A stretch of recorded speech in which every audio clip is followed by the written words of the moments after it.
Assalamualaikum warahmatullahi wabarakatuh. Baik, perkenalkan saya Perlindungan Tariwaran dari kelas B. Pada kali ini saya akan mempresentasikan hasil analisis cerpen saya, yaitu analisis unsur intrinsik dan ekstrinsik pada cerpen penangkapan karya Erwin Setia. Langsung saja kita mulai ke unsur intrinsiknya, yaitu sinopsis pada cerpen penangkapan karya Erwin Setia. Sedikit sinopsis yang bisa saya sampaikan. Seorang pria bernama J secara tiba-tiba ditangkap oleh polisi di tengah malam tanpa alasan. Dia dibawa ke kantor polisi dan bertemu dengan orang-orang lain juga yang ditangkap secara tidak sengaja tanpa mengetahui apa alasan mereka ditangkap. Cerpen ini menunjukkan ironi kekuasaan sewenang-wenang dan bagaimana manipulasi dapat membuat seseorang menjadi lebih kritis terhadap sistem yang tidak ada. Next ada tema dalam cerpen penangkapan. Karya Erwin Setia. Tema pada cerpen ini adalah kritik terhadap kekuasaan yang sewenang-wenang, manipulatif, absurditas dalam sistem politik, serta cerpen tersebut juga menunjukkan ke bagaimana kekuasaan dapat bekerja secara acak dan tidak terkendali, dan bagaimana orang dapat dengan mudah terjebak dalam permainan kekuasaan yang lebih besar daripada mereka sendiri. Next adalah tokoh dan penokohan dalam cerpen penangkapan karya Erwin Setia. Tokoh utama dalam cerpen ini itu adalah tokoh J sebagai protagonis dan Presiden K yang bisa disebut berperan sebagai antagonis.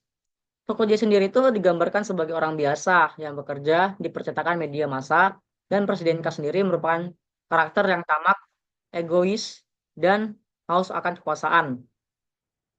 Next, latar dalam cerpen penangkapan karya Erwin Setia. Latar tempat pada cerpen penangkapan ini tuh berfokus pada 3 tempat, yaitu rumah tokoh J, sel penjara, dan istana. Sedangkan latar waktunya adalah pagi, siang, dan malam seperti cerpen pada umumnya. Next ada alur dalam cerpen penangkapan karya Erwin Setia. Alur dalam cerpen penangkapan ini mengisahkan perjalanan tokoh utama J yang mengalami serangkaian peristiwa tak terduga dalam situasi yang penuh ketidakpastian dan ketakutan. Alur cerpen ini tuh bersifat linear, mengikuti urutan waktu yang ada, namun dengan beberapa kejutan dan ketegangan yang terbangun seiring berjalannya cerita. Next itu adalah sudut pandang dalam cerpen penangkapan karya Erwin Setia. Dalam cerpen penangkapan karya Erwin Setia, sudut pandang yang digunakan adalah orang pertama. Sudut pandang orang pertama ini sangat penting dalam menggali perasaan, pikiran, dan pengalaman langsung dari tokoh utama. Dan dalam hal ini adalah tokoh J sebagai narator. Tokoh J menceritakan pengalamannya baik melalui narasi langsung maupun dialog internal yang memungkinkan pembaca untuk merasakan kebingungannya, ketakutannya, dan perasaannya yang lain secara lebih mendalam.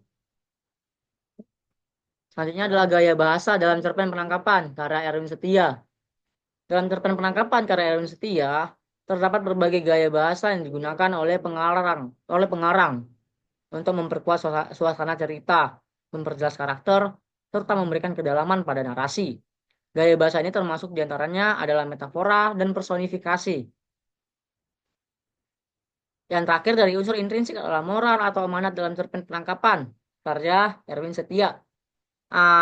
Yang bisa saya ambil itu ada 3 poin. Pertama, kewaspadaan terhadap penyalahgunaan kekuasaan.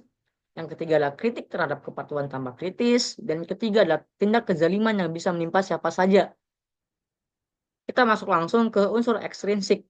Sebagai disclaimer, saya memakai metode sosiologi sastra yang dimana saya lihat dalam cerpen itu unsur politik dan hukum itu dapat dianalisis. Poin pertama adalah penyalahgunaan kekuasaan dalam cerpen penangkapan, di mana Presiden K ini menyalahgunakan kekuasaannya sebagai presiden.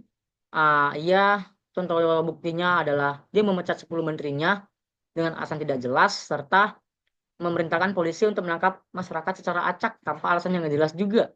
Itu suatu penyalahgunaan kekuasaan. Next adalah kepemimpinan yang absurd dalam cerpen penangkapan karya Erwin Setia. Kenapa saya sebut absurd? Karena gaya kepemimpinan Presiden K ini tidak masuk akal. Seperti tadi, dia memecat 10 menterinya, terus langsung menggantikan 10 menteri baru dengan nama awalan huruf K yang sama semua, serta memerintahkan polisi menangkap masyarakat secara acak karena dia mendengar suara di dalam mimpinya. Yang itu suatu yang tidak masuk akal bagi saya sebagai pembaca. Yang berikutnya adalah manipulasi media massa. di mana manipulasi media massa itu diperlihatkan di cerpen ini. Setelah tokoh J lepas dari penjara, yang membuat berita tentang kebodohan dan sikap yang tidak masuk akal dari kepemimpinan Presiden K. Dan ternyata beritanya ini booming dan menyebar luas ke masyarakat sehingga membuat keonaran dan kekacauan pada masyarakat dan pemerintah dan makin banyak terjadi demonstrasi pada saat itu. Next dan yang terakhir adalah penyalahgunaan kekuatan militer dalam cerpen penangkapan karya Erwin Setia. Seperti pada awal yang saya jelaskan, Presiden K ini menyalahgunakan kekuasaannya atas kekuatan militer, di mana ia memerintahkan polisi untuk menangkap masyarakat secara acak dengan alasan yang nggak jelas dan alasannya itu secara egoisnya sendiri. Ini merupakan contoh sikap seorang pemimpin yang tidak pantas dilakukan, tidak pantas ditiru, dan sangat aneh dalam sosok pemimpin yang harusnya pemimpin itu mengayomi. Mungkin sekian hasil presentasi dari saya mengenai unsur intrinsik dan ekstrinsik dari cerpen penangkapan karya Erwin Setia yang sudah saya analisis. Sebelumnya mohon maaf jika banyak kata yang salah dan uh, mohon maaf juga jika banyak kekurangan. Akhir kata presentasi kali ini saya tutupkan. Assalamualaikum warahmatullahi wabarakatuh. Sampai jumpa di lain kesempatan dan terima kasih pada teman-teman yang sudah menyaksikan.